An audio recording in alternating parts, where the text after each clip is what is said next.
કેન્દ્રમાં નગરપાલિકા જનરલ સભામાંથી કોંગ્રેસનું વોકઆઉટ। કેન્દ્રમાં નગરપાલિકા ખાતે તારીખ 25 મેના રોજ જનરલ સભાનું આયોજન કરવામાં આવેલ હતું, જેમાં વિરોધ પક્ષના સભ્યોને વોકઆઉટ કરાતા વિરોધ પક્ષના સભ્યો રોષે ભરાયા હતા। ગત તારીખ 24 મેના રોજ ચીફ ઓફિસરને 7 કરોડના વિકાસના કામો માટે નારાથી આવેદનપત્ર આપવામાં આવ્યું હતું, જેમાં કામો બાબતે તથા જનરલ સભા અંગે કોઈ પણ જાતની જાણ કરવામાં આવેલ ન હોવાનું અને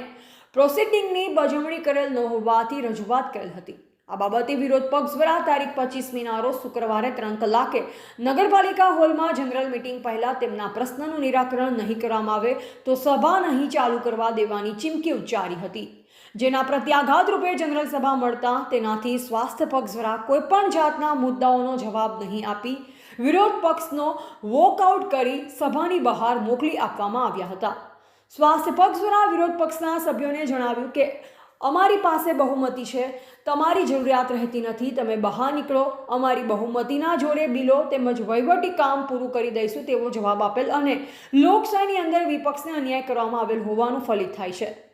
આમ શાસક પક્ષ દ્વારા 7 કરોડની ગ્રાન્ટ તેમના મનસુબી પ્રમાણે લખી દીધેલ હોય તેમાં અમને સ્વાસ્થ્ય પક્ષનો બદ ઇરાદો હોવાની જણાવ્યું, જેથી આ બાબતે યોગ્ય પગલાં લેવા વિરોધ પક્ષે લેખિત અરજી આપી, જેનો નિકાલ 10 દિવસમાં કરવામાં નહીં આવે તો નાયબ કલેક્ટર લેખિત રજૂઆત કરી ન્યાય મળે તેવા પ્રયત્ન કરવામાં આવશે। રિપોર્ટર જયેશ ઠાકોર સાથે શૈલેષ પટેલ, જિલ્લા બ્યુરો ચીફ, સાબરકાંઠા।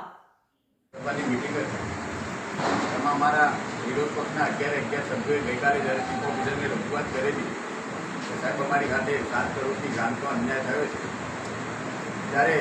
એમના પક્ષના બધા વડાઓ આવી અને અમને અંદર બેસાડી અને અમને કોમ્પ્રોમાઇઝ કરાવે અને પછી આજે એવા નક્કી કરીને આવે કે અમારા સભ્યો બોલે પહેલાં અમે એમને એમ કહ્યું કે અમારી 7 કરોડની ગ્રાન્ટનો પહેલો ખુલાસો કરો અને પછી આગળની વાત શરૂ કરો,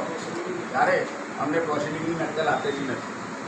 આજે 1 મહિનો બાકી હોય અને પ્રોસિડિંગની નકલ આપે તો 1 મહિનામાં પ્રોસિડિંગ થઈ જતું હોય, પરંતુ અમને આપેલ નથી। અને જ્યારે અમે અંદર બેઠા 11 સભ્યો સાથે ત્યારે અમને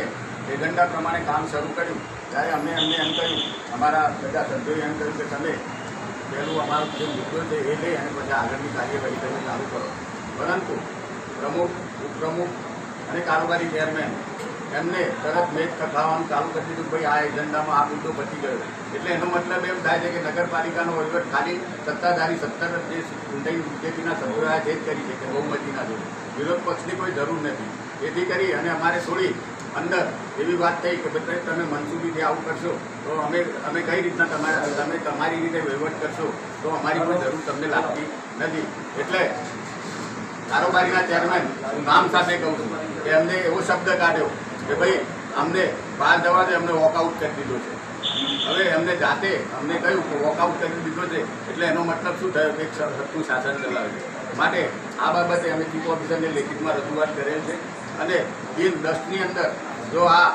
આરસીએમમાં અમે જઈશું, અમે વિરોધ પક્ષના અમારા તુષારભાઈ ચૌધરીને પણ અમે રજૂઆત કરીશું અને કલેક્ટરને પણ રજૂઆત કરીશું। આમાં જે ઘટતું થશે જો જઈ અને અમે આમાં